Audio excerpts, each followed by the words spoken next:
BNP প্রার্থী শূন্য শেরপুর ২।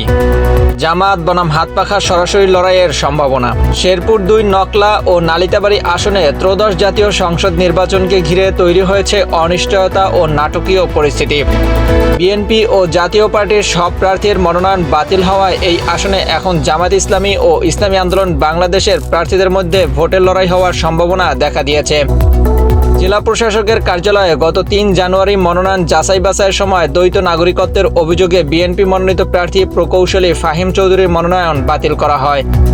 একই সঙ্গে দলীয় মনোনয়নপত্র সংযুক্ত না থাকায় বিএনপির বিদ্রোহী প্রার্থী ইলিয়াস খানের মনোনয়নও বাতিল ঘোষণা করা হয়। অন্যদিকে ঋণখেলাপির দায়ে জাতীয় পার্টির প্রার্থী রফিকুল ইসলাম বেলালের মনোনয়নও বাতিল হয়।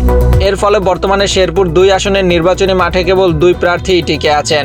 তারা হলেন জামাত ইসলামী মনোনীত প্রার্থী গোলাম কিবরিয়া ভিপি এবং ইসলামী আন্দোলন বাংলাদেশ মনোনীত প্রার্থী আব্দুল্লাহ আল কায়েস হাতপাখা। এই পরিস্থিতিতে শেরপুর ২ আসনে জামাত ও হাতপাখা সরাসরি প্রতিদ্বন্দ্বিতা হবে কিনা নাকি জোটগত সমঝোতার মাধ্যমে একজন বিনা প্রতিদ্বন্দ্বিতায় নির্বাচিত হবেন তা নিয়ে রাজনৈতিক অঙ্গনে জোর আলোচনা চলছে। তবে এখনও সম্ভাবনার ইতি ঘটেনি। আগামী ৯ জানুয়ারি আপিল শুনানিতে বিএনপি প্রার্থীদের ভাগ্য নির্ধারণ হবে। নাগরিকত্ব বাতিলের বিষয়ে গ্রহণযোগ্য কাগজপত্র উপস্থাপন করতে পারলে ফাহিম চৌধুরীর প্রার্থিতা ফিরে পাওয়ার সুযোগ রয়েছে। একইভাবে দলীয় মনোনয়নপত্র সংগ্রহ করতে পারলে ইলিয়াস খানের মনোনয়নও আপিলে বহাল থাকতে পারে। জেলা নির্বাচন কর্মকর্তা জাহাঙ্গীর আলম বলেন, আপিলে প্রয়োজনীয় কাগজপত্র দাখিল করতে পারলে প্রার্থিতা ফিরে পাওয়ার সুযোগ আছে।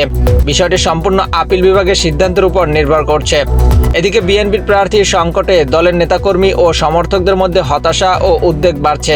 অনেকেই মনে করছেন স্বল্প সময়ে নাগরিকত্ব সংক্রান্ত কাগজ সংগ্রহ করা ফাহিম চৌধুরীর জন্য কঠিন হতে পারে। সেক্ষেত্রে শেষ পর্যন্ত ইলিয়াস খানকে দলীয় মনোনয়ন দিয়ে মাঠে রাখাই হতে পারে বিএনপির একমাত্র বিকল্প।